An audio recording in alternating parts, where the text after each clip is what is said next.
With close to 1,600 positive COVID-19 cases and 9 deaths on record, the Turks and Caicos Islands government is also monitoring the possibility of experiencing a third wave of the COVID-19 virus. Many residents there have already been inoculated with the COVID-19 vaccine, including Premier Charlene Cartwright-Robinson, who received the double dose of the Pfizer vaccine last week. She explains how the Turks and Caicos Islands government has been managing the pandemic's second wave.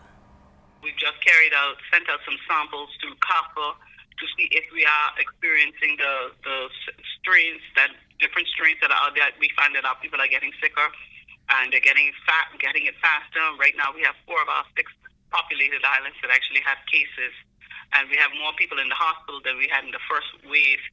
But what is scarier for us in this time is that we don't have large clusters. What we have is more community spread. But our challenge consistently has been for the age group between 25 to 44. So we've been having to carry out some strict measures on public gatherings and socializations because we seem to have a great difficulty, as I believe the entire region is having, with that particular party-going group. And like the Bahamas, the Turks and Caicos has initiated emergency measures, including curfews, lockdowns, and fines to mitigate any further spread of the virus. If we absolutely, as citizens, want to help our country and help most of us who are in the hospitality sector to at least have some semblance of normalcy in terms of our livelihood, we have to behave more responsibly. And so we are going through what I believe is a second wave.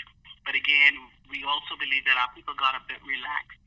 And so we're now really stepping up in terms of persons to take the vaccine, but also our messaging again of being vigilant and knowing that even though, in particular, if islands don't have active cases, that the virus is hidden, and we want to treat everyone as if they have it, as opposed to not having it.